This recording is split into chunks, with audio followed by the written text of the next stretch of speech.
بسم اللہ الرحمن الرحیم. کل کے سبق میں ہم نے انما الاعمال بالنیات والی حدیث میں نیت سے متعلق اختلافی مسئلہ پڑھا تھا کہ احناف کے نزدیک اعمال کی قبولیت یعنی اس پر جو ثواب ملے گا اس کا مدار نیت پر ہے، جبکہ شوافی کے نزدیک اعمال صحیح ہی اس وقت ہوگا جب آپ کی نیت ٹھیک ہوگی، یعنی اس کا وجود گویا وجود میں آنا. نیت ہی کے باب میں ایک اور اہم بحث بھی ہوتی ہے کہ عمل مشوب کا کیا حکم ہے. ایک ہوتا ہے اخلاص. اخلاص کہتے ہیں کھوٹ سے کسی ایسی چیز کو پاک کر دینا یا پاک رکھنا جس میں کھوٹ کا امکان ہو. کوئی بھی ایسی چیز جس میں کھوٹ کا امکان ہو، جب اسے کھوٹ سے بالکل صاف کر دیا جائے تو یوں کہا جاتا ہے اسے کھوٹ سے خالص کر دیا. جیسے قرآن مجید میں اللہ تعالیٰ کا ارشاد ہے نسقیکم مما فی بطونہ من بین فرث ودم لبنا خالصا سائغا للشاربین، کہ ہم تمہیں ان جانوروں کے پیٹ سے ہم دودھ نکالتے ہیں، بطن سے، پیٹ سے تو نہیں، یعنی بطن سے، لبنا من بین فرث ودم، گوبر اور خون کے درمیان سے، لبنن ایسا دودھ، خالصاً جو خالص ہے. کیا مطلب؟ دودھ خالص ہے گوبر اور خون کی آمیزش سے، یعنی ایسا خلوص ہے اس میں کہ نہ گوبر کی رنگت نہ خون کی رنگت، نہ گوبر کی بدبو نہ خون کی بدبو. سائغ للشاربین، پینے والوں کے حلق میں پھسلتا چلا جاتا ہے. تو خالص کا مطلب کیا ہوا کہ ایسا. اب عمل میں خلوص کیا ہوگا؟ عمل میں خلوص کا مطلب یہ ہوگا کہ عمل کو ریاکاری کے کھوٹ سے مکمل پاک کر لیا جائے، تو اس کو کیا کہا جاتا ہے؟ اخلاص. عمل کو ریاکاری کے کھوٹ سے مکمل صاف کر لیا جائے. اس سے پتہ چلتا ہے کہ عمل میں ریاکاری شامل ہوتی ہے، تو لہذا فقہاء نے اس کے بھی احکام بیان کیے ہیں کہ عمل میں اگر ریاکاری شامل ہو جائے تو شرعی حکم کیا ہے. سمجھتے ہو؟ یہ بہت اہم مسئلہ ہے. تو جب عمل میں، کسی بھی عمل میں جب ریاکاری شامل ہوگی نا تو اس کے 3 قسمیں ہیں. ایسے عمل کو عمل مشوب کہا جاتا ہے جس میں شائبہ ہے کس کا؟ نیت کے، اخلاص کے علاوہ بھی کسی اور چیز کا، آخرت کے علاوہ بھی، اللہ کی رضا کے علاوہ بھی کچھ اس میں شامل ہو گیا ہے. تو 3 قسمیں ایسے عمل کی. ایک وہ عمل ہوتا ہے، بلکہ ہم یوں نہیں کہتے کہ پہلے ہم 3 قسمیں جنرلی بیان کرتے ہیں. ایک تو وہ قسم ہے نا جس میں اخلاص اور ریا دونوں کیا ہوں، ملی ہوئی، یہ تو ایک قسم ہے. اس کی پھر 3 قسمیں. ویسے ہر عمل کی 3 قسمیں نیت کے اعتبار سے. ایک خالصۃ لوجہ اللہ، ایک خالصۃ لوجہ الناس یا لوجہ الدنیا یا للدنیا. لوجہ الدنیا تو نہیں کہیں گے، للدنیا، یعنی ایک وہ عمل ہے جو خالص کس کے لیے ہو؟ اللہ کے لیے یا آخرت کے لیے. ایک وہ عمل ہے جو خالص کس کے لیے ہو؟ دنیا کے لیے. اور ایک وہ عمل ہے جس میں دین دنیا یعنی آخرت اور دنیا دونوں شامل ہو. تو جو عمل خالص اللہ کے لیے ہوگا اس میں کسی کا اختلاف نہیں ہے، 100% مقبول. کیا خیال ہے بھائی؟ اسماعیل بھائی، اسماعیل پلیز، شکریہ. جو عمل خالص اللہ کے لیے ہوگا وہ کیا ہوگا؟ مقبول. جو خالص دنیا کے لیے ہے مردود. اچھا، عمل سے کون سا عمل مراد ہے، اس کی یہ بھی بحث ابھی ہم کریں گے. جو خالص دنیا کے لیے وہ کیا ہے؟ مردود. اختلاف اس میں ہے کہ وہ عمل جو مشوب بالغیر ہے، شائبہ ہے اس میں ریا کا، مشوب بالریا. بعض دفعہ ہم کوئی عمل کر رہے ہوتے ہیں وہ اللہ کے لیے بھی ہوتا ہے لیکن تھوڑا سا اس میں دنیا کا تڑکا بھی لگا ہوا ہوتا ہے. یہی عمل دیکھ لو، اساتذہ مدرسوں میں پڑھا رہے ہیں، اللہ کے لیے پڑھا رہے ہیں لیکن وظائف بھی ملتے ہیں، ظاہر ہے. تو نیت میں کیا ہوتا ہے؟ اس ذہن میں یہ بھی ہوتا ہے کہ بھائی مہینے کے بعد وظیفہ ملے گا جس سے گھر باہر چلے گا، نہیں ملے گا تو بیچارے روڈ پہ آ جائیں گے. کیا خیال ہے؟ قاری حضرات پڑھاتے ہیں، اللہ کے لیے پڑھا رہے ہیں لیکن ساتھ ساتھ وظیفہ جہاد کرتے ہیں, مال غنیمت کا بھی نیت ہوتی ہے کہ وہ بھی لیں گے ہم, کیا خیال ہے, چھڑیں گے تھوڑی جو بھی مجاہدین ہیں. فتح اور نصرت, جو لوگ لڑتے ہیں اللہ کی راہ میں, انڈیا پاکستان کی جنگ ہو جائے, ایک مثال دے رہا ہوں, تو بہت سے لوگ کے دل میں صرف اللہ ہوگا, لیکن بہت سے میں ہوگا اللہ کے لیے لڑ رہے ہیں, لیکن اگر فتح ملے گی تو دنیا میں بھی کیا ہوگی, بولتے کیوں نہیں بھائی, عزت ہوگی, کیا خیال ہے. مال غنیمت, اس سے ملک ترقی کرے گا, دنیاوی وسائل حاصل ہوں گے. آپ روزہ رکھتے ہیں, آپ کی نیت یہ ہے کہ اللہ کے لیے ہے, لیکن صحت اچھی ہوگی, کولیسٹرول لیول کم ہوگا, یہ چیز بھی آپ کو موٹیویٹ کرتی ہے روزہ رکھنے میں. چلو یار اسی بہانے تھوڑے باریک ہو جائیں گے, پتلے ہو جائیں گے, تو یہ جذبہ بھی ہے. تو یہ وہ عمل ہے جس میں دنیا کیا ہو گئی ہے, شامل. اس کا شرعی حکم کیا ہے؟ اس کی تین قسمیں ہیں. ایک وہ عمل ہے جس میں اللہ کی رضا یا آخرت غالب ہو, دنیا مغلوب ہو. ایک وہ عمل ہے جس میں دنیا غالب ہو, آخرت مغلوب ہو. اور ایک وہ عمل ہے جس میں دونوں کیا ہوں, برابر, 50-50. تو وہ عمل جس میں اصل آخرت ہے, دنیا مغلوب ہے, وہ عمل عند اللہ مقبول ہے. یعنی اس میں محض دنیا کی جو ریاکاری تو نہیں کہہ سکتے آپ اس کو, دنیا شامل ہونے سے, دنیا کی نیت شامل ہونے سے پورا عمل مردود نہیں ہوگا. راجح قول یہ. اچھا اس میں بھی تین قول ہیں, پہلے میں وہ بھی بتا دیتا ہوں. بعض علماء کی رائے یہ ہے کہ اگر ذرا سی بھی ریا شامل ہو گئی یا دنیا شامل ہو گئی, ذرا سی بھی دنیا کی غرض شامل ہو گئی, تو پورا عمل کیا ہو جائے گا, باطل. یعنی آپ اگر مدرسے میں پڑھا رہے ہیں اور آپ کے ذہن میں ذرا سا بھی یہ آ گیا کہ مجھے چونکہ وظیفہ ملتا ہے اس لیے پڑھا رہا ہوں, یہ ذرا سا بھی ہے, تو اس سے پورا عمل کیا ہو گیا, جہاد میں آپ جا رہے ہو, آپ کی لڑائی کی نیت ہے, لیکن آپ نے مالی غنیمت تھوڑا سا بھی آ گیا تو پورا جہاد کا ثواب کیا ہو گیا, برباد ہو گیا. یہ ایک قول ہے, لیکن یہ دلیل کے لحاظ سے مضبوط قول نہیں ہے. ان حضرات کے دلائل وہ نصوص ہیں جن میں آتا ہے کہ جن میں عمل کو خالص اللہ کے لیے کرنے کی ترغیب ہے, جن میں ریاکاری کی مخالفت ہے کہ ریا کے ساتھ اللہ عمل کو مقبول نہیں کرتے. ان حضرات کے دلائل وہ نصوص ہیں جیسے جن میں آتا ہے نا جو خالص اللہ کے لیے عمل ہوتا ہے وہ مقبول ہے. مگر اس کا جواب یہ ہے کہ وہاں قبولیت سے مراد اعلیٰ درجے کی قبولیت ہے. جیسے حدیث میں آتا ہے کہ جو حرام کا ایک نوالا کھا لے 40 دن نماز قبول نہیں ہوتی. تو یہاں قبول کا یہ مطلب نہیں کہ بالکل ہی مردود ہو جاتی ہے, بھائی فرض ادا ہوتا ہے, نماز کا ثواب ملتا ہے, لیکن جو ثواب ملنا چاہیے اس درجے کا ثواب نہیں ملتا. اس طرح سے تمام نصوص جمع ہو جاتی ہیں آپس میں, سمجھ رہے ہیں. دوسرا قول یہ ہے جو صحیح, دوسرا قول یہ ہے کہ عمل میں اگر تھوڑا سا بھی آخرت کی نیت ہوگی تو بھی وہ عمل اس کا ثواب آپ کو ملے گا. یہ دوسرے کے مقابلے میں مبالغہ ہے, یعنی آپ دنیا کے لیے کر رہے ہیں لیکن تھوڑے سے بھی آخرت کی نیت ہوئی تو بھی عمل کا ثواب آپ کو ملے گا. تیسرا قول جو عادل ہے, جس سے تمام دلائل میں تطبیق ہو جاتی ہے, وہ یہ قول ہے کہ اگر غالب آخرت ہے تو عمل مقبول ہے,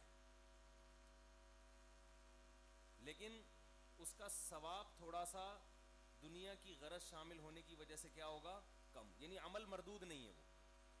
وہ آپ جہاد کر رہے ہو, اصل مقصد اللہ کی رضا ہے, لیکن مال غنیمت بھی گریوی میں آ گیا دل میں, تو جہاد کا پورا پورا آپ کو ثواب ملے گا, مگر اتنا نہیں ملے گا جتنا اس آدمی کو ملتا ہے جس کی نیت میں ذرہ برابر بھی دنیا نہ ہو, اس کا ثواب اور زیادہ ہے. تو ثواب کے درجات ہیں, جتنی جتنی ریا شامل ہو, دنیا شامل ہوگی, اتنا اتنے ثواب میں کمی آتی چلی جائے. یہاں تک کہ ایک وقت آیا کہ دنیا کی غرض زیادہ ہو گئی اور آخرت کیا ہو گئی, کم. تو اب ثواب کیا ہو گیا, ختم. اب گناہ شروع ہو جائے گا. گناہ کب شروع ہوگا, عبادت میں اگر ریا کر رہے ہو یا ایسی چیز کو شامل کر رہے ہو جو حرام ہے. ریاکاری تو حرام ہے نا, جہاد میں اگر آپ مال غنیمت کو شامل کر رہے ہو تو گناہ نہیں ہوگا اس سے، لیکن جہاد کا ثواب کیا ہو جائے گا؟ ختم، بشرطے کہ غنیمت کیا ہو، غنیمت کی غرض غالب ہو، اللہ کی رضا مغلوب. اور اگر ریا آ گئی ہے تو تھوڑی سی ریا آئی ہے تو پھر بھی مقبول ہے جہاد، لیکن ثواب کیا ہوگا؟ کم. اور اگر ریا غالب ہو گئی، غالب کیا ہے؟ ریا، تو ثواب یعنی غلبے کا اعتبار ہوگا. جیسے حلال و حرام مال جب مکس ہوتا ہے تو غالب جو ہوتا ہے اس کا اعتبار ہوتا ہے نا. البتہ اگر ریا زیادہ ہے اور نیکی یعنی آخرت کی نیت کم ہے، اس میں آخرت کی غرض کم ہے، تو گناہ تو ہوگا مگر اتنا گناہ نہیں ہوگا جتنا اس شخص کو ہوگا جو 100% دنیا کو دکھانے کے لیے لڑ رہا ہے. یہ بہترین قول ہے. اس کی دلیل قرآن مجید کی آیت فَمَن يَعْمَلْ مِثْقَالَ ذَرَّةٍ خَيْرًا يَرَى وَمَن يَعْمَلْ مِثْقَالَ ذَرَّةٍ شَرًّا يَرَى. اللہ کہتے ہیں جو رائی کے برابر نیکی کرے گا میں اس کو بھی لاؤں گا، جو رائی کے برابر برائی کرے گا میں اس کو بھی لاؤں گا. اب اچھے عمل سے کسی کا مقصد اللہ کی رضا ہے، لیکن تھوڑی سی اس میں ریا بھی شامل ہو گئی تو بھائی جتنی ریا شامل ہوئی ہے اتنا گناہ ہوگا نا. اور جو جتنا اخلاص تھا، جتنی نیت اچھی تھی، وہ ضائع کیوں ہوگی؟ اس سے مطلب تو یہ ہوا کہ اللہ تھوڑے سے گناہ پہ تو گناہ دے رہا ہے، اور جو اس کی نیت جو اچھی تھی، آخرت کے لیے نیت تھی، اس کو اللہ تعالیٰ اس پہ کوئی اجر نہیں مل رہا، تو یہ اللہ کی طرف ظلم کی نسبت لازم آئے گی. اور زیادہ تر لوگ دنیا میں ایسے ہی ہوتے ہیں کہ جو اچھا کام اچھی نیت سے کر رہے ہوتے ہیں مگر اس میں دنیا بھی شامل ہوتی ہے، تو اس سے عمل مردود نہیں ہوتا. اس کی بہترین مثال قاری حضرات یا اساتذہ مشائخ جو مدرسوں میں وظیفہ لے کے پڑھا رہے ہوتے ہیں، تو ان کی نیت میں غالب اگر اللہ کی رضا ہے تو وظائف لینے سے یا وظیفے کی طرف توجہ جانے سے ان کا عمل ضائع نہیں ہوگا. ہاں ایک استاذ ہے جو سرے سے وظیفہ لیتا ہی نہیں ہے اور ان کی نیت بھی نہیں ہے، تو ان کا عمل وہ زیادہ مقبول ہوگا عند اللہ. سمجھ رہے ہو؟ اچھا، اس میں یہ نہیں ہے کہ وظیفہ لینا یا نہ لینا، اس میں یہ کہ اس کی نیت کیا ہے. بعض اساتذہ وظائف لیتے ہیں لیکن نیت پڑھانے سے یہ نہیں ہوتی، ان کو ملے نہ ملے انہوں نے پھر بھی تدریس کرنی ہے. لیتے اس لیے تاکہ لوگوں کے سامنے ہاتھ نہ پھیلانا پڑے. اگر ہمارے جو مدارس میں اساتذہ مشائخ وظیفہ لینا بند کر دیں بہت سے حضرات، تو ان کے پاس کمانے کا اور کوئی ذریعہ نہیں ہوتا، پھر ان کو درس و تدریس چھوڑنی پڑے گی. تو وہ اس لیے لے رہے ہوتے ہیں تاکہ قرآن و سنت کی تعلیم اور تدریس سے ان کا رشتہ جڑا رہے. تو ایسے لوگ اگر لے بھی رہے ہوں تو اس میں یہ نہیں کہا جائے گا کہ ان کی یہ عمل آخرت کے لیے کر رہے تھے مگر ان میں دنیا کی غرض شامل ہو گئی، یعنی ابھی بھی دنیا کی غرض شامل نہیں ہوئی ہے کیونکہ مجبوری میں لے رہے ہیں. تو اس سے وہ لوگ مراد ہیں جو باقاعدہ اس لیے پڑھا رہے ہوں کہ ہم پڑھا تو اللہ کے لیے رہے ہیں لیکن اس لیے بھی پڑھا رہے ہیں کہ ہمیں وظیفہ ملتا ہے. تو ان لوگوں کی بات ہو رہی ہے. سمجھتے ہو؟ نہیں سمجھتے؟ آپ رمضان کا روزہ رکھتے ہو، اصل مقصد ہے اللہ کا فرض ادا کرنا.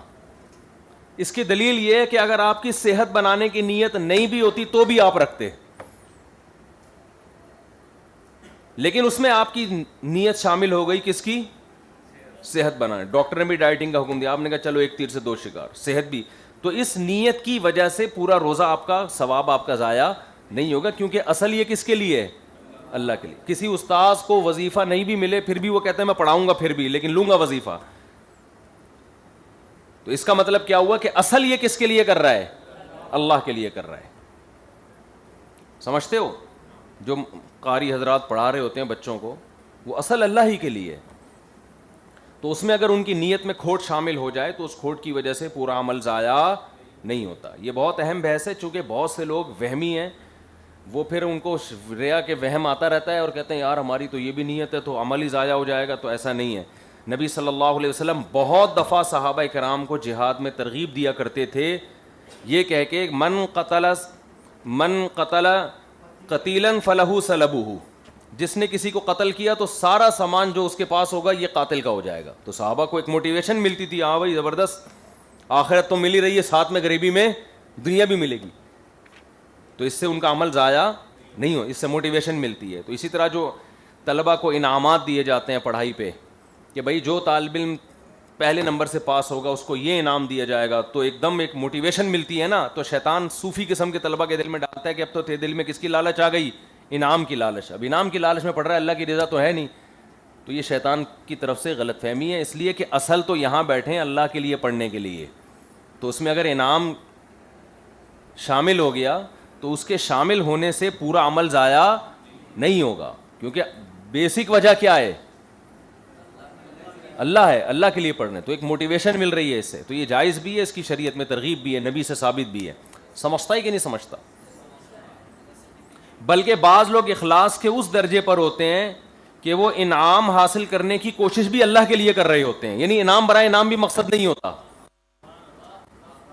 یعنی وہ کہتے ہیں چونکہ یہ بڑوں کی طرف سے موٹیویشن ہے تو اس میں ان کا ہدیہ لینا, یہ جیسے اس کی بالکل ایسے مثال ہے جیسے رسول اللہ صلی اللہ علیہ وسلم نے ایک مرتبہ دودھ کا پیالہ میں سے دودھ پیا.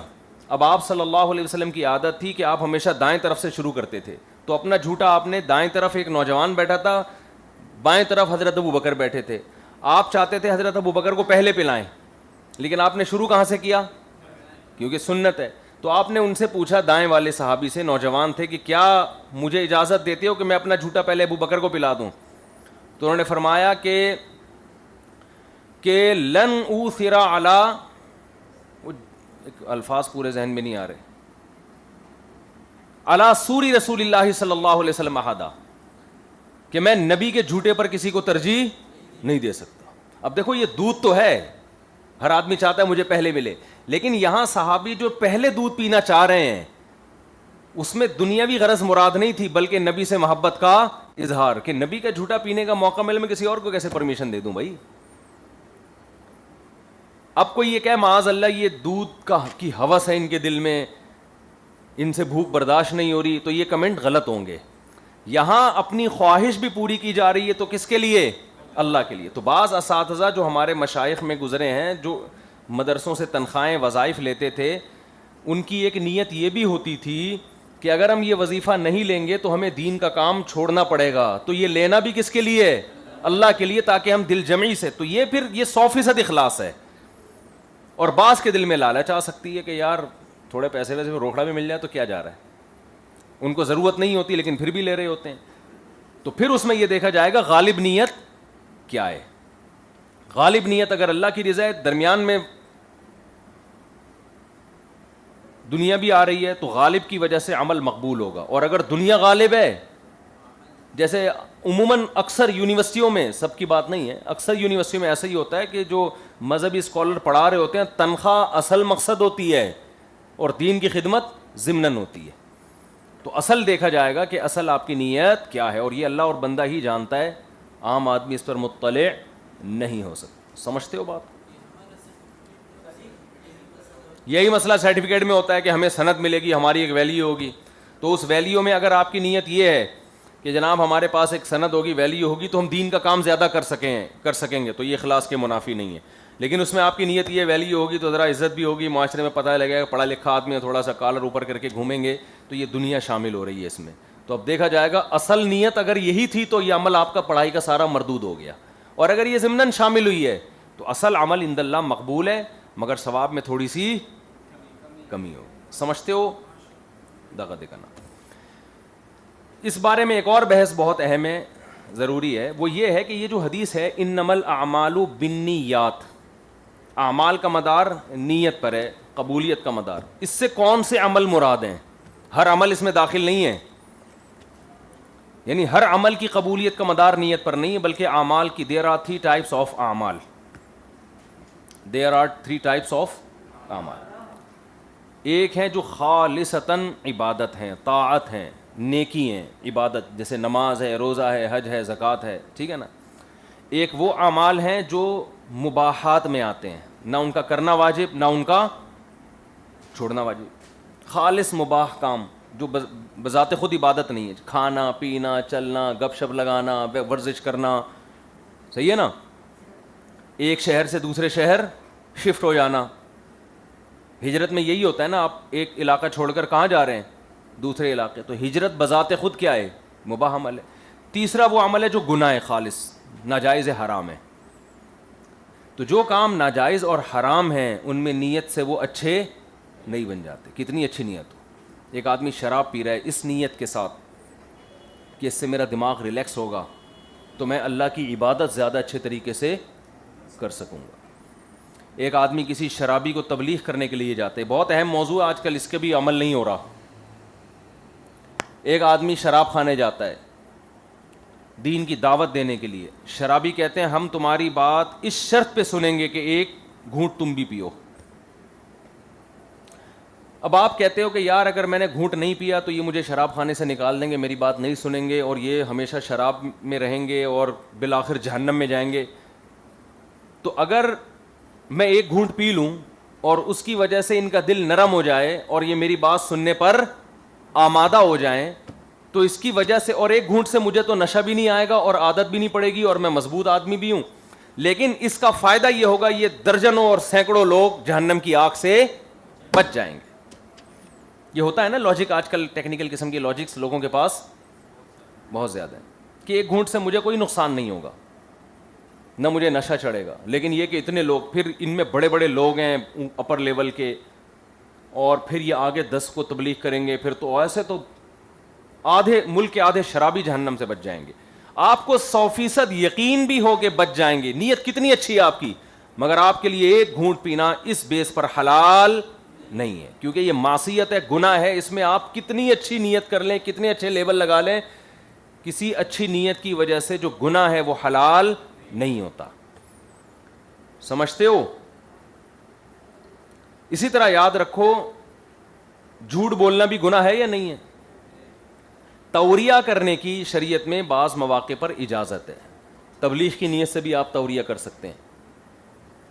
گول مول بات، ایک دم کلیئر کٹ بات کرنے سے بعض دفعہ سامنے والا بدک جاتا ہے. لیکن سفید شریعت کو بدل دینا، آپ کسی فنکار، اداکار یا کسی لبرل آدمی کو دین کے قریب لانے کے لیے شریعت کے احکام ہی کو گھمانا شروع کر دو کہ تاکہ یہ لوگ دین کے قریب آ جائیں.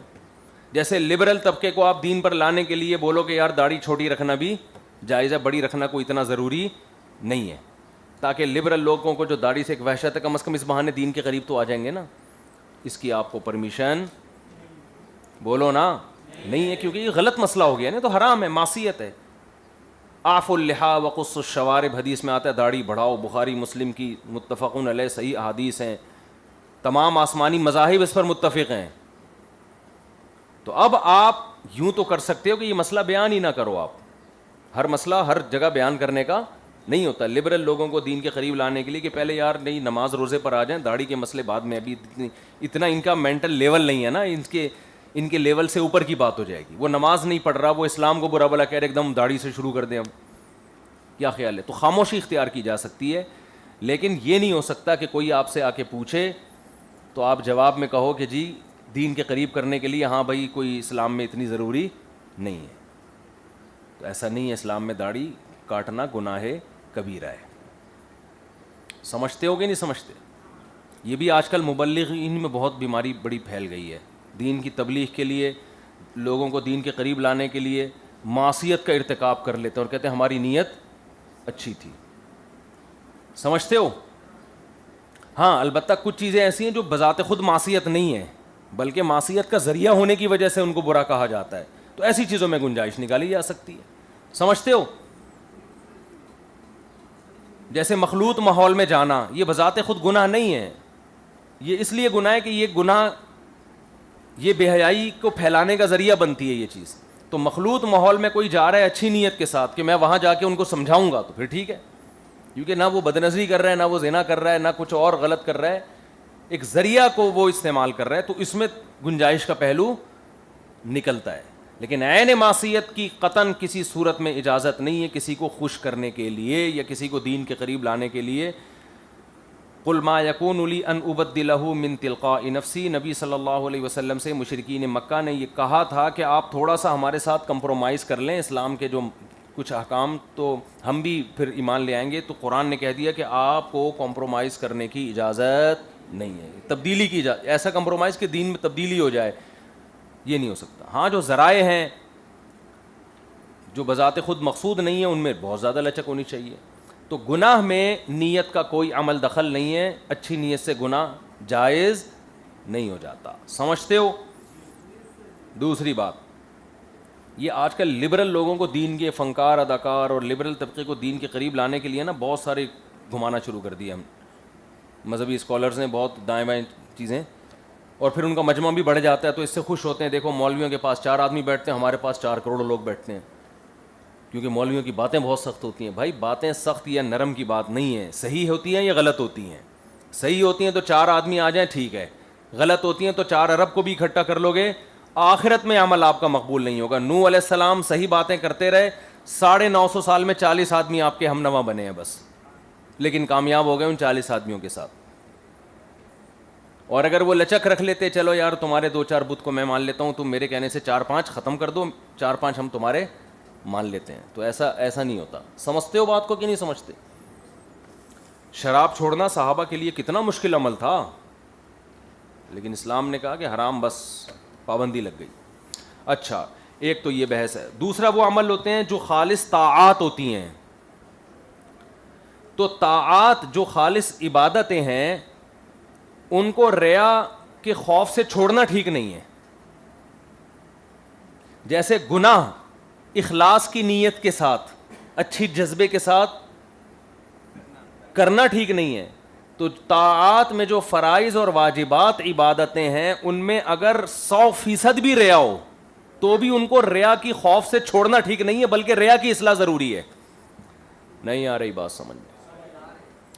بعض دفعہ ادھر مبالغہ ہوتا ہے، ابے بھائی ادھر توجہ رکھو. بعض دفعہ مبالغہ اس جانب ہوتا ہے. وہ کس طرح مبالغہ ہوتا ہے کہ گناہ کو بھی اچھی نیت سے کر لیا جاتا ہے کہ ہماری نیت اچھی ہے. بعض دفعہ ادھر مبالغہ ہوتا ہے، اچھے کام کو اس لیے چھوڑ دیا جاتا ہے کہ ہماری نیت اچھی نہیں ہے. تو اگر وہ کام ضروری ہے، فرض واجب کے درجے میں ہے، تو ایسی صورت میں اس عمل کو نہیں چھوڑا جائے گا، چاہے اس میں ریاکاری ہو، بلکہ ریا کی اصلاح کی کوشش کی جائے گی. جیسے رمضان کا روزہ فرض ہے، آپ رکھتے نہیں ہو، لیکن آج آپ کو خیال آ گیا آج میں رکھتا ہوں. محلے میں ایک صاحب آئے ہوئے ہیں، وہ روزے داروں کو بڑا پسند کرتے ہیں اور بڑا نوازتے ہیں ان کو. افطاری ان کے ہاں بہت ٹائٹ ہوتی ہے، سحری کا بھی بڑا اچھا انتظام ہوتا ہے. اس نیت سے آپ نے روزہ رکھ لیا، ایک دم آپ کے دل میں آئے گا یار آج کبھی زندگی میں رکھا نہیں ہے، لیکن آج تو میری نیت ٹھیک نہیں ہے تو چھوڑ دو روزہ. نا نا نا نا نا، کسی بھی نیت سے رکھو، فرض ہے بہرحال. بولتے کیوں نہیں؟ رکھنا پڑے گا. ہاں، نیت کو درست کرنے کی کوشش کرے انسان کہ یار تجھے شرم آنی چاہیے، زندگی میں تو کبھی رکھا نہیں اور آج کباب کھانے کے لیے افطاری اچھی ملے گی یا واہ واہ ہو جائے گی، بلے بلے ہو جائے گی، یا لوگ کیا بولیں گے، شرم آ رہی ہے روزہ چھوڑتے ہوئے، تو کوئی بات نہیں، پھر بھی آپ کو رکھنا پڑے گا. ہاں، اس ریا کا علاج کرو آپ کہ اپنی نیت کو کیا کرو، درست کرو. سمجھتے ہو؟ جتنا آپ کے بس میں ممکن ہے.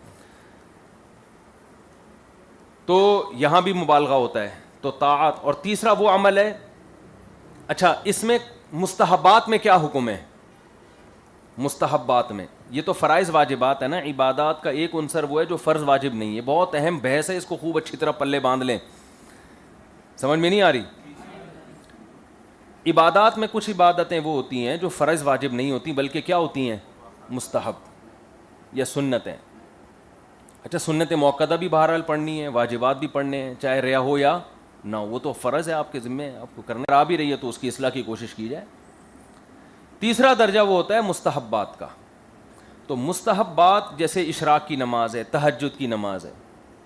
تو اس میں علماء کا جو راجح قول ہے وہ یہ ہے کہ اگر آپ کا پہلے سے تہجد کا معمول ہے، پھر کسی دن آپ اٹھے، اب آپ کے دل میں ریا، خالصتاً ریا کے لیے اٹھیں آپ، پبلک کو دکھانے کے لیے،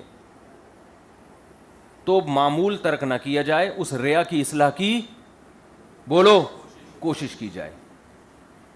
جو ایک معمول چلا رہا ہے اس کو کنٹینیو کرو. لیکن اگر پہلے سے معمول نہیں ہے، اسی دن تہجد کا خیال آ رہا ہے کہ آج وسیم بھائی بھی دیکھ رہے ہیں، ستار بھائی بھی دیکھ رہے ہیں، کلیم بھائی بھی دیکھ رہے ہیں، آج تہجد پڑھوں گا تو بولیں گے ماشاءاللہ یار یہ تو کیا ہے، حالانکہ پہلے معمول نہیں ہے، تو پھر ترک کرنا افضل ہے، بشرطے کہ ریا غالب ہو. پھر کیا افضل ہے بھائی؟ جب اتنے دن سے نہیں پڑھی تو آج کیا فرشتے آپ کے مکے گئے ہوئے ہیں طواف کرنے کے لیے، یا آپ کے فرشتوں کے لیے آج عمرے کا ویزا کھلا ہے، جو اتنے نیک ہو گئے آپ. فرشتے بھی اچھی چیز کی ترغیب کرتے ہیں نا، تو آج بہت ہی اچھے بن گئے وہ.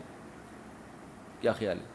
تو اگر معمول نہیں ہے تو پھر خالص لوگوں کو دکھانے کے لیے پڑھنا یہ ٹھیک نہیں ہے. سمجھتے ہو؟ تیسرا وہ عمل ہے جو مباحات میں ہے. اس سے پہلے میں ایک اور بات یہاں کر دوں کہ یہ جو مستحبات ہیں نا، دیکھو فرائض واجبات تو پورے کرنے ہی کرنے ہیں، ان میں ریا ہو یا نہ ہو اس سے ہمیں یعنی کوئی فرق نہیں پڑتا، یہ تو کرنا ہی کرنا ہے. اور جو گناہ ہیں وہ تو بہرحال چھوڑنا ہی چھوڑنا. مسئلہ سارا آتا ہے ان شریعت کے احکامات میں جو نیکی تو ہیں مگر فرض واجب نہیں ہے، وہاں ریا کے مسائل کھڑے ہوتے ہیں کہ کرنا کیا ہے. تو وہاں اگر خالصتاً ریا کے لیے کر رہے ہو پھر تو مت کرو. لیکن بعض دفعہ یہ ہوتا ہے، علماء کہتے ہیں کہ ریا نہیں ہوتی، ریا کا وسوسہ ہوتا ہے. زیادہ تر لوگوں کے ساتھ یہ ہوتا ہے. وہ وسوسہ کسے کہتے ہیں؟ کہ آپ نے عمل اللہ کے لیے کیا مگر درمیان میں یہ خیال آنا شروع ہو گیا فلاں میری نماز کو دیکھ رہا ہے، تعریف کر رہا ہوگا، فلاں نے میرے روزے کو دیکھ لیا، اس کو پتہ چل گیا میں تو روزانہ روزے رکھتا ہوں، اب تعریف کر رہا ہوگا، تو دل میں لڈو پھوٹنا شروع ہو جاتے ہیں. تو علماء کہتے ہیں یہ جو لڈو پھوٹ رہے ہیں دل کے اندر یہ ریا نہیں ہے، بلکہ آپ کو شیطان ریا کا وسوسہ دل میں ڈال کے آپ کو عمل سے ہٹانے کی کوشش کر رہا ہے. علماء کہتے ہیں کہ شیطان سب سے پہلے کوشش کرتا ہے آپ اچھا عمل نہ کریں، لیکن جب مایوس ہو جاتا ہے نا عمل سے تو ریا کے وسوسے ڈالتا ہے، کہتا ہے تم اللہ کے لیے نہیں کر رہے، تم تو پبلک کو دکھانے کے لیے. دیکھو وہ تعریف کر رہے تھے، تمہارے دل میں لڈو پھوٹ رہے تھے، اور تمہیں نماز میں اور مزہ آ رہا ہے فلاں کے دیکھنے کی وجہ سے.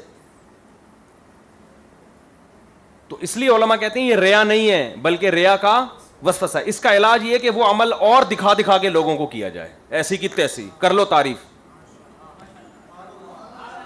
شیطان کو بولو ہاں میں پبلک کو دکھانے کے لیے کروں، جاؤ تو میں زاہد بھائی کو دکھانا چاہتا ہوں کہ میں کتنا نیک ہوں، جاؤ باڑ میں. اس کا علاج یہ ہے کہ شیطان کو لفٹ، جیسے کوئی آپ کی برائی کر رہا ہو نا، ابے تو بے وقوف ہے، تو بدصورت ہے، وہ چھیڑ رہا ہے آپ کو. اب اگر آپ تپو گے تو اور چھیڑے گا نا. تو اس کا حل یہ کہ ہاں ہم تو بے وقوف ہیں، ہے نا. وہ کہ آپ بدصورت، ہاں ہم تو اندھیرے میں نظر ہی نہیں آتے، اتنے کالے ہیں، حسین تو تم ہو، ہم تو ہیں ہی بھائی. ہمارے ایک دوست تھا، اس کو لڑکے چھیڑتے تھے آ کے، ابے تم تو سالا، وہ تھا بھی تھوڑا بلیک، ابے تو کیا حبشی ہے کیا؟ اس نے کہا نہیں ہم تو بالکل ہی وہ بنگی چمار ہیں. اس طرح کی باتیں کرتا تھا، وہ سامنے والا چلا جاتا تھا، وہ تنگی نہیں ہوتا تھا. شیطان کا بھی یہ علاج ہے. شیطان کہتا ہے بھائی تو دیکھ اشراق پڑھ رہا ہے، اوابین پڑھ رہا ہے، لوگ تیری تعریفیں کر رہے ہیں، اتنا نیک، ایسے نیک بزرگ، مزہ بھی آنا شروع. تو شیطان کو بولو ہاں بس کر رہا ہوں، پبلک خوش ہو رہی ہے تو کر رہا ہوں، تجھے کیا تکلیف ہو رہی ہے. تو یہ ریا نہیں ہے بلکہ ریا کا وسوسہ ہے. اس کا علاج ہے کہ اور دکھا دکھا کے کرو لوگوں. تھوڑے دنوں میں یہ وسوسہ خود ہی ختم ہو جائے گا، کیونکہ جو عمل بار بار لوگوں کے سامنے آتا ہے اس میں ریاکاری ویسے ہی ختم. شروع میں لوگ تعریف کرتے ہیں، اس کے بعد کرتے بھی نہیں ہیں. جب ایک چیز کے عادی ہو جاتے ہیں نا لوگ، دیکھو ایک آدمی نیا نیا نمازی بنتا ہے، داڑھی رکھتا ہے، سب لوگ بڑے بھائی صوفی صاحب، بڑے بھائی نیک بھائی، جو یوز ٹو ہو گیا اس کو کوئی کہتا ہے. اب آپ کو کوئی آ کے کہے گا، مجھے کہے گا ماشاء اللہ مفتی صاحب نے داڑھی رکھ لی، بھائی رکھی ہوئی ہے پہلے سے، ماشاء اللہ مفتی صاحب تو نماز بھی پڑھ رہے ہیں. اب نماز پڑھنے پہ تعریف نہیں ہوگی، چھوڑنے پہ چترول لگیں گے کہ مفتی صاحب ہو کے نماز نہیں پڑھ رہے. پڑھنے پہ اب کوئی تعریف نہیں ہوگی، بھائی وہ تو پڑھیں گے، کیوں نہیں پڑھے گا. تو ایک آدمی جب نمازی بن جاتا ہے، روزے دار بن جاتا ہے، وہ برائیوں سے بچتا ہے، تو لوگوں میں اس کے چرچے ہوتے ہیں، اس کو دل میں لڈو پھوٹتے ہیں. تھوڑے دن میں وہ لڈو بھی پھوٹنا ختم، چرچے بھی ختم. اسی کو شاعر نے کہا ہے، وہ ریا جس پر تھا زاہد تانزن، زاہد زہد والا، تانا تھا نا اس کو کہ یار یہ کیا ہے، یہ کیوں آ رہی ہے، تکلیف تھی اس کو. وہ ریا جس پہ تھا زاہد تانزن، پہلے عادت پھر عبادت بن گئی. یعنی وہ ریا پہلے عادت بنتی ہے، یوز ٹو ہو جاتا ہے انسان، پھر عبادت بننے کا مطلب پھر اس میں وہ وسوسے بھی ختم. خالص کس کے لیے ہو جاتی ہے؟ وہ اللہ کے لیے. مجھے حضرت نے ایک ذکر بتایا تھا مسجد میں کرنے کا نا، تو میں کرتا تھا، تو لوگ آ کے کہتے یار بڑا صوفی، بڑا نیک بچہ ہے یار. میں نے حضرت کو خط لکھا ہے، تو لوگ بڑی تعریفیں کر رہے ہیں اور بڑے لڈو پھوٹ رہے ہیں، تو اس لیے میں اب نہیں کر رہا مسجد میں. فرمائے شیطان کا وسوسہ ہے، اس کو لوگوں کے سامنے کریں. تھوڑے دنوں میں کیا ہو جائے گا، اب کر رہے ہوں تو لوگ کوئی تعریف نہیں کرتا کہ اتنا نیک آدمی. اب تو نہیں کرو تو کہتے ہیں یار مفتی صاحب ہیں، دیکھو مسجد میں ہی نہیں بیٹھ رہے، اگر بالفرض نہ بیٹھیں تو. اب تو یہ الٹا کام ہو جاتا ہے انسان کا. تو اس کو کہتے ہیں اٹ از کالڈ وسوسہ ریا. عام طور پر لوگوں کو اس سے واسطہ پڑتا ہے تو اس سے عمل چھوڑ دیتے ہیں تو غلط ہے. ایک آخری بحث ریا کے بارے میں رہ گئی, کیونکہ اس کا اخلاص, حدیث کا اخلاص سے تعلق ہے نا, اخلاص کا اپوزٹ ریا ہے.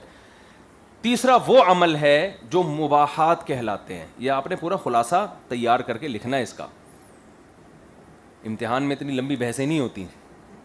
تیسرا وہ عمل ہے جو فی نفسی ہی مباح ہے, نہ وہ عبادت ہے اور نہ وہ گناہ ہے, بلکہ اس میں دونوں پہلو ہیں, کھانا کھانا, ورزش کرنا. تو اس میں اگر اچھی نیت ہوگی تو یہ ثواب بن جائے گا, بری نیت ہوگی تو یہ گناہ بن جائے گا. کوئی بھی نیت نہیں ہوگی تو نہ یہ ثواب ہوگا نہ یہ گناہ ہوگا. آپ کھانا کھا رہے ہو اس نیت سے پیٹ بھرنے کے لیے تو نہ ثواب ہے نہ گناہ. اس نیت سے کھانا کھا رہے ہو کہ جب طاقت آئے گی تو فلم دیکھوں گا, ذرا فلم دیکھنے میں مزہ آئے گا مجھے, تو یہ کھانا بھی کیا بن جائے گا, وبال جان. اور اس نیت سے کھا رہے ہو کہ جسم میں طاقت آئے گی تو 4 شادیاں کروں گا, 4 بیوہ عورتوں کو سہارا دوں گا اور پٹوں گا, اور کیا نام ہے, دین کی خدمت کروں گا. نبی نے کیا فرمایا, اب تجارت بذات خود مباح ہے نا, لیکن آپ نے فرمایا ایماندار تاجر قیامت میں پیغمبروں کے ساتھ ہوگا. تو یہ اچھی نیت کی وجہ سے ہوگا. جو شخص تجارت کر رہے تاکہ لوگوں کے سامنے ہاتھ نہ پھیلانا پڑے اور صلہ رحمی کر سکے, دین کی خدمت کر سکے, اللہ کے شکر کی توفیق ملے. جب اچھا کھائے گا اچھا پہنے گا تو شکر کی بھی توفیق ایسے لوگوں کو ملتی ہے. بھائی بہت زیادہ غربت میں انسان کے ایمان کا خطرہ ہوتا ہے, لوگ ایمان خرید لیتے ہیں اس کا. تو اس نیت سے کوئی پیسہ بھی کمائے گا تو وہ کیا بن جائے گی, عبادت بن جائے گی. اور یہ جو ہجرت کا واقعہ ہے جو اس حدیث کا شان ورود ہے, اس سے بھی یہ پتہ چلتا ہے ایک شہر سے دوسرے شہر جانا بذات خود نہ ثواب ہے نہ گناہ. تو جن صحابہ نے مکہ سے مدینہ ہجرت کی اس نیت سے کہ ہم اپنا وطن اللہ رسول کی خاطر چھوڑ رہے ہیں, تو آپ نے فرمایا فہجرتہ الی اللہ ورسولہ, ثواب ملے گا. جنہوں نے ہجرت کی اس نیت کے ساتھ کوئی عورت سے نکاح کرنا مقصد ہے, ثواب نہیں ملے گا لیکن گناہ بھی نہیں ملے گا, کیونکہ ہجرت بذات خود ایک مباحات میں سے ہے نا. بھائی دنیا کی نیت کی دنیا ملے گی, آپ نے پیٹ بھرنے سے پیٹ بھرنے کی نیت تو پیٹ تو بھرے گا آپ کا. اور جس کی کوئی نیت نہ ہو تو نہ ثواب ملے گا نہ وہ چیز ملے گی. ویسے ہی ٹریولنگ کر کے جا رہے ہو آپ, جو لوگ صبح شام کرتے ہیں. سمجھتے ہو گے نہیں سمجھتے؟ تو یہ آج ہماری اس حدیث کی تمام بحثیں مکمل ہو گئیں. اب اس میں کچھ اور علمی نکات ہیں 1-2, وہ انشاءاللہ کل کے درس میں بیان کروں گا. تو یہ پوری بحث آپ نے ریاکاری سے متعلق محفوظ رکھنی ہے. سمجھتا ہے کہ نہیں سمجھتا؟ آپ سوال پوچھ رہے ہیں جلدی سے جو پوچھنے.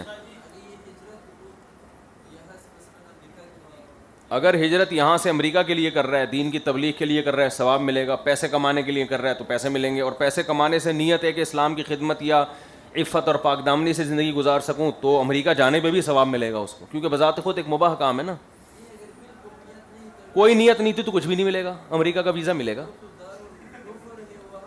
اگر نیت ہے وہاں جا کے عیاشی کروں گا تو گناہ ملے گا.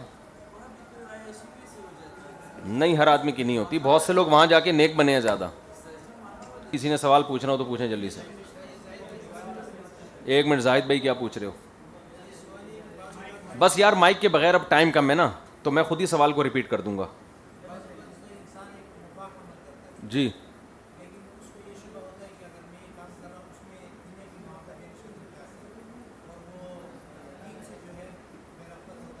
ہاں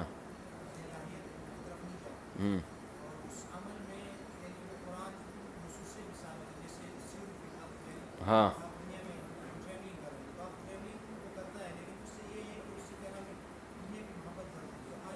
دیکھو یہ جو ہے نا, یہ ان کا سوال یہ ہے کہ بعض اعمال مباح ہوتے ہیں لیکن ان سے دنیا کی محبت بڑھتی ہے. جیسے زمین میں چلنا پھرنا, جب دنیا دیکھے گا تو دنیا کی محبت بھی دل میں آئے گی نا, تو پھر دین سے دور ہوگا. پیسہ دیکھے گا, گاڑیاں دیکھے گا, یہ دیکھے گا, وہ دیکھے گا. تو اس کا جواب یہ ذہن میں رکھیں کہ جو کام ایسا ہو کہ اس سے بچنا ممکن ہی نہ ہو, اس کام کو کر لینا چاہیے. یہ ان لوگوں کے دل میں دنیا کی محبت آتی ہے یا متاثر ہوتے ہیں جو پہلی دفعہ کر رہے ہوں. جب بار بار کرتا رہے گا تو پھر محبت آنے کے بجائے ختم ہوتی ہے, ان چیزوں کی حقیقت کھل جاتی ہے. سمجھ رہے ہو نا؟ اس کی مثال ہے جیسے جن بچوں کو کبھی کمپیوٹر ماں باپ نے دیکھنے ہی نہیں دیا ہوتا, وہ پھر چھپ چھپ کے دیکھتے ہیں اور پھر بہت حدود سے تجاوز کرتے ہیں. جن کے ماں باپ شروع میں ہی ان کو کنٹرول کر کے انٹرنیٹ دکھاتے رہتے ہیں تو وہ شروع سے کیا رہتے ہیں, کنٹرول میں رہتے ہیں. تو جس غریب آدمی نے کبھی دنیا نہ گاڑی نہ بنگلہ کچھ دیکھا ہی نہ ہو، جب وہ ایک دم دیکھتا ہے نا تو اس کو اپنی غربت پر بہت احساس کمتری کا شکار ہوتا ہے، ناشکری پیدا ہوتی ہے. لیکن جو دیکھتا رہے تو وہ پھر ان چیزوں سے متاثر نہیں ہوتا. تو اس لیے زمین میں چلنا پھرنا چاہیے، سفر کرنا چاہیے. اور یہ کہنا کہ سفر ہی چھوڑ دو، اس سے اس کے نقصانات، اس کے سائیڈ افیکٹ زیادہ ہیں، آپ دنیا سے کٹ جائیں گے. تو ہونا یہ چاہیے کہ تبلیغ جماعت کا یہ جو استحضار ہے کہ جب سفر کرو تو جو بلڈنگیں نظر آئیں تو بولو کھڑی مٹی، اور ایک کیا ہوتی ہے، پڑی مٹی. تو یہ استحضار بار بار کرنے سے پھر محبت پیدا نہیں ہوتی. تو سفر ضرور کریں، ہر علاقے میں جائیں، مالدار ملکوں میں بھی جائیں، غریب ملکوں میں بھی جائیں، دنیا دیکھیں. جب دنیا کی محبت پیدا ہو تو یہ استحضار کریں کہ یار یہ مٹی ہے، ختم ہو جائے گا، ان چیزوں سے دل لگانا نہیں چاہیے. یہ استحضار کرتے رہیں گے تو نہیں پیدا ہوگی انشاءاللہ. لیکن اگر گھر میں باؤنڈ ہو کے بیٹھ گئے تو کب تک بیٹھو گے؟ اسلامی ماحول سے کفری ماحول کی طرف دیکھو. جس کو اپنے بارے میں غالب گمان ہو کہ میں کسی کفر والے ملک میں جا کے خراب ہو جاؤں گا تو اس کے لیے تو جانا بالکل حرام ہے، کیونکہ اس کی غرض ہی صحیح نہیں ہے. جس کو غالب گمان ہو اس کے لیے، کیونکہ یہ گناہ کی طرف لے جانے والی چیز ہے. جس کو اپنے بارے میں غالب گمان ہو کہ میں اپنے آپ پہ کنٹرول کر لوں گا، اس کے لیے جانا جائز ہے. ہر ایک کے لیے ہم جانا جائز نہیں کہہ رہے. دیکھو جس کو پتا ہو کہ میں جا کے خراب ہو جاؤں گا اس کے لیے تو یہ عمل عین معصیت ہے. اس میں اچھی نیت سے بھی جائے گا پھر بھی جائز نہیں ہے اس کے لیے جانا. سمجھ رہے ہو؟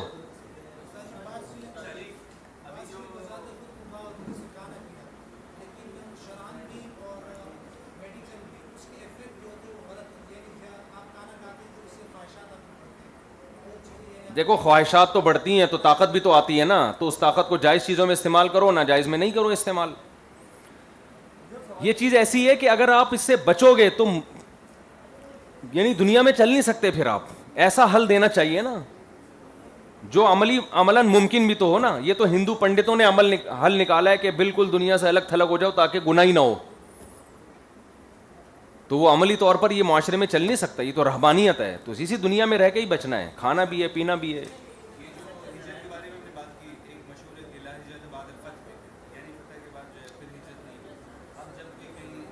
جی بھائی ہجرت اللہ کے لیے اگر کرتا ہے تو وہ تو قیامت تک رہے گی نا. یہ جو لا ہجرت بعد الفتح ہے یہ حدیث آئے گی انشاءاللہ، اس پر ہم پوری بحث کریں گے.